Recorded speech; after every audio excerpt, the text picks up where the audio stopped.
बच्चों, आज हम कक्षा 12वीं के आरोह हिंदी की जो आरोह किताब है उसके काव्य खंड का चौथा पाठ पढ़ेंगे, जो है कैमरे में कैद, कैमरे में बंद अपाहिज, जिसको कवि रघुवीर सहाय ने लिखा है। ये जो रघुवीर सहाय है वो खुद पेशे से पत्रकार है, ठीक है। और इस जो पाठ में है पत्रकारों पे ही व्यंग किया गया है।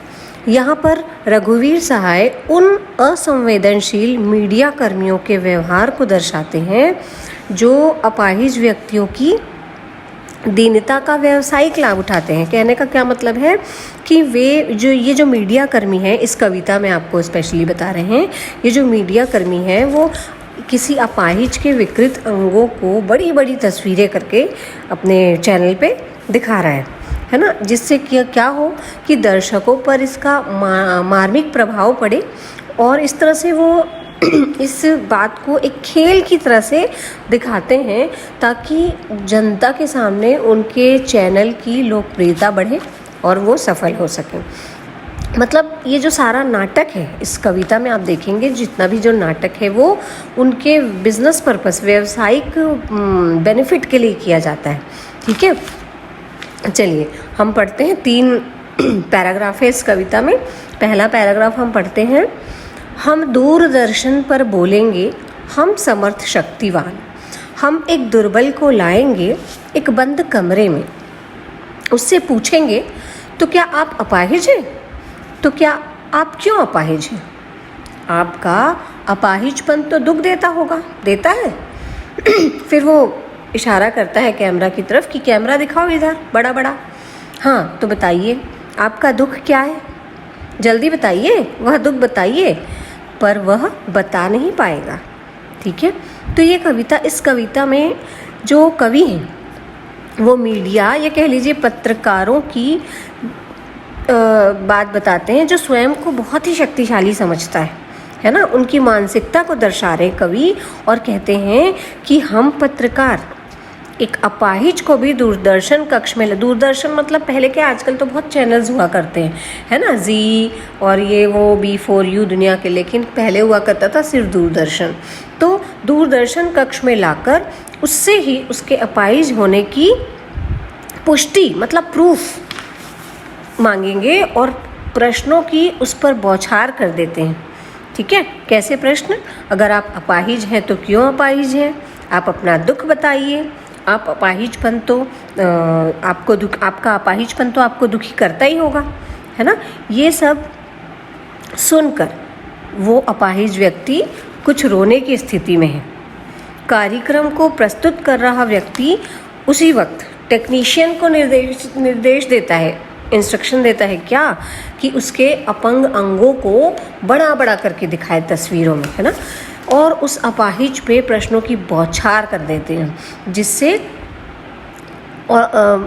वैसे भी वो अपाहिज दुखी अपने अपाहिजपन से और उसके दुख को कुरेदने की कोशिश कर रहे हैं ये मीडिया कर्मी, ना कि उससे सहानुभूति और हमदर्दी व्यक्त कर रहे हैं, बल्कि उसके दुख को सार्वजनिक प्रदर्शन करने की कोशिश कर रहे हैं उसके दुख की, है ना।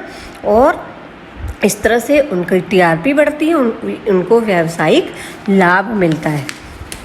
तो अब यहाँ पर हम ये जो अब आपको मैं एक परीक्षा की दृष्टि से बताती हूँ कि ये पूरा पैराग्राफ है, वहाँ पर आपने समझा कि दूरदर्शन के जो व्यक्ति हैं वो अपाहिज को लाकर उसका फ़ायदा उठा रहे हैं अपने व्यावसायिक लाभ के लिए। तो यहाँ पे प्रश्न इस तरह से आते हैं कि जो इस काव्यांश में, इस पैराग्राफ में अपाहिज को दूरदर्शन पर ले आने वाले व्यक्ति कैसे हैं?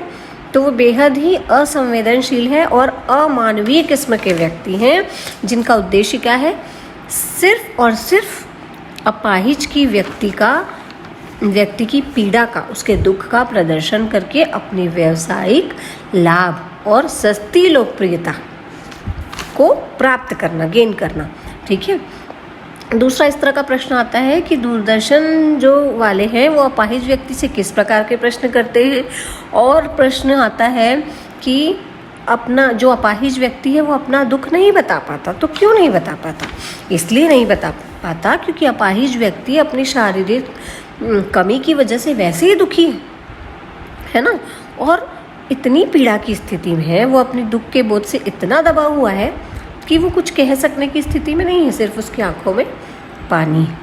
ठीक है, तो ये हो गया दूसरे पैराग्राफ में आप देखेंगे लिखा है, सोचिए बताइए आपको अपाहिज होकर कैसा लगता है।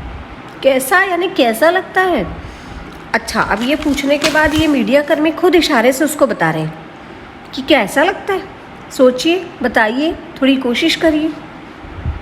आप जानते हैं कि कार्यक्रम को रोचक बनाने के वास्ते हम पूछ पूछ कर उसको रुला देंगे।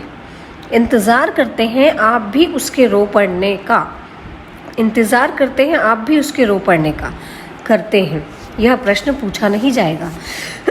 यहाँ पर कवि जो है वो दूरदर्शन में जो प्रश्न करता है ना, उसके भाव भंगिमा को प्रस्तुत करता है इस पैराग्राफ में कि वो प्रश्न पूछते वक्त अपने फेशियल एक्सप्रेशंस या अपने इशारे किस तरह से करता है जिससे कि कार्यक्रम जो है वह और संवेदनशील बने, है ना। क्या कहते हैं कवि, वो अपाहिज से पूछ रहा है मीडिया कर्मी। कवि ऐसा बता रहे हैं कि ज़रा सोच कर बताइए कि अपाहिज होकर आपको कैसा अनुभव होता है। वास्तव में कवि ने क्या किया है, वो अपाहिज जो कार्यक्रम प्रस्तुत करता है, जो प्रश्न करता है, उसके घृणित उद्देश्य को उजागर कर रहा है यहाँ पर कवि कि उसका उद्देश्य क्या है। उसका उद्देश्य बार बार अपाहिज को, लाचार को और शारीरिक रूप से जो अक्षम व्यक्ति है उसको प्रश्न पूछ कर दुखी करने का है, ताकि वो रो पड़े और उनका कार्यक्रम इतना संवेदनशील हो जाए कि लोग देखने के लिए उमड़ पड़े। ठीक है, तो वो पूछता है कि इस दुख को भोग कर कैसा महसूस होता है। तो ये तो बिल्कुल अमानवीयता की हद पार करने जैसा है। ठीक है, तो वो दुखी है स्वयं इतना कि कुछ बोल पाना स्वाभाविक नहीं है, लेकिन इतना ही नहीं, जो सफलता के लिए आतुर जो कार्यक्रम के प्रस्तुत करता है वो इशारे करके अपाहिज व्यक्ति को किसी भी तरह यह कहने के लिए मजबूर करता है कि वह दुखी है, क्योंकि है ना, वो मजबूर करता है उसको बताने के लिए, इशारे करता है कि वह दुखी है, क्योंकि उसका एकमात्र उद्देश्य क्या है कि वो अपाहिज व्यक्ति के माध्यम से लोगों के अंदर करुणा और दया की भावना को कुरेद कर उसका अपना बिजनेस पर्पस सॉल्व करना चाहता है और कुछ नहीं। तो ये जो इसके बाद वो दर्शकों को खुद अपने इशारों द्वारा बताता है कि दुख से ये व्यक्ति की स्थिति कैसी हो सकती है, देखिए, है ना। बार बार प्रश्न करके उसके अपाहिजपन का एहसास कराकर उसे बोलने पे, रोने पे मजबूर करता है।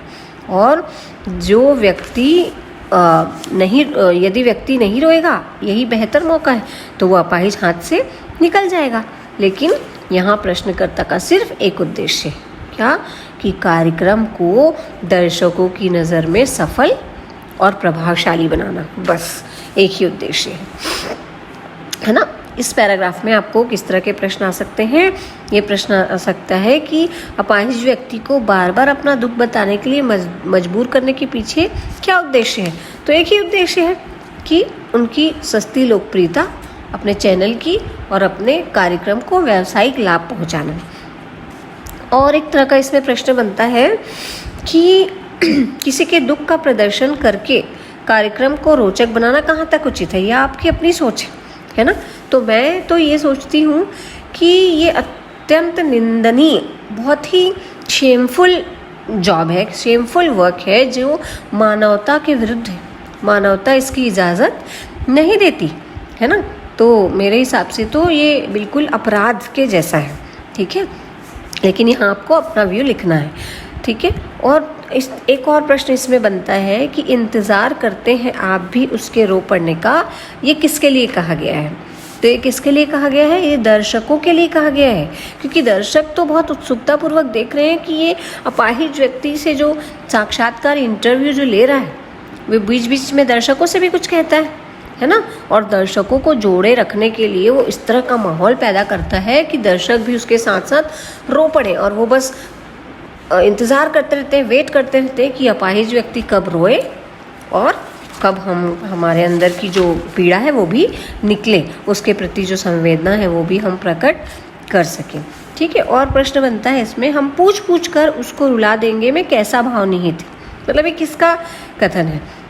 इसमें क्रूरता का भाव है, बिल्कुल क्रूरता का, कि पूछ पूछ कर रुला देना, मतलब ये ज़बरदस्ती वाली बात हो गई ना। मतलब कि ये जो प्रश्न करता है उसको पूरा विश्वास है कि यदि वो ऐसे सवाल पूछेगा और बार बार पूछेगा तो व्यक्ति, जो अपाहिज व्यक्ति, वो ज़रूर रो देगा और उसके पास कोई रास्ता, कोई चारा नहीं होगा। तो और इस सामाजिक कार्यक्रम के माध्यम से वो क्या करेगा, दर्शकों में सहानुभूति का भाव पैदा करेगा और उसकी जो प्रस्तुति होगी कार्यक्रम की वो तब सफल हो जाएगी, लोग देखेंगे उसको, है ना। इस तरह के एक्साइटिंग प्रोग्राम ही तो हम लोग पसंद करते हैं, ठीक है। तो अब ये आपका 2 पैराग्राफ है। अब तीसरा और अंतिम पैराग्राफ जो है उसमें आप देखेंगे कि बड़ी बड़ी, मतलब कितनी ज़्यादा कोशिश करते हैं ये मीडिया कर्मी, आप देखेंगे। मैं पढ़ती हूँ। फिर हम पर्दे पर दिखलाएंगे फूली हुई आँख की एक बड़ी तस्वीर, बहुत बड़ी तस्वीर, और उसके होठों पर एक कसमसाहट भी। आशा है आप उसे उसकी अपंगता की पीड़ा मानेंगे। एक और कोशिश, दर्शक धीरज रखिए, देखिए हमें दोनों एक संग रुलाने हैं, आप और वह दोनों, है ना। मतलब दर्शक को भी रुलाना है, अपाहिज को भी रुलाना है। फिर इंस्ट्रक्शन देता है वो कैमरामैन को, कैमरा बस करो, नहीं हुआ, रहने दो, पर्दे पर वक्त की कीमत है। अब मुस्कुराएंगे हम, मीडिया कर्मी कह रहे हैं कवि के माध्यम से। आप देख रहे थे सामाजिक उद्देश्य से युक्त कार्यक्रम, बस थोड़ी ही कसर रह गई, धन्यवाद। ठीक है। कवि कहते हैं कि कार्यक्रम का जो प्रस्तुत करता है, जो प्रश्नकर्ता जो है, वो पर्दे पर फूली हुई आँख की बड़ी तस्वीर दिखाने, अपाहिज व्यक्ति की कसमसाहट, मतलब कि होंठ उसके काँप रहे हैं, मतलब इस पीड़ा को वो पीड़ा को अपने शब्दों में व्यक्त कर पाने की स्थिति में नहीं है, असमंजस की स्थिति में, कंफ्यूज है, और उसकी बेचैनी को दिखाने की बात कर रहा है मीडिया कर्मी। और उसकी वो मानने के लिए कहता है, और उसकी दृष्टि में कार्यक्रम तभी सफल माना जाएगा जब अपाहिज व्यक्ति और दर्शक दोनों की जो मन की दशा है, जो पीड़ा है, वो एकदम दुख से भरी हुई हो जाए। जब दोनों एक ही स्थिति में होंगे तब उसका कार्यक्रम क्या माना जाएगा, सफल माना जाएगा। अपाहिज व्यक्ति अपनी जो शारीरिक कमी है उसके दुख के कारण प्रस्तुतकर्ता के निर्देश पर रो नहीं पा रहा है, ऐसी एक स्थिति है, कवि बता रहे हैं, ये स्थिति रो नहीं पाता।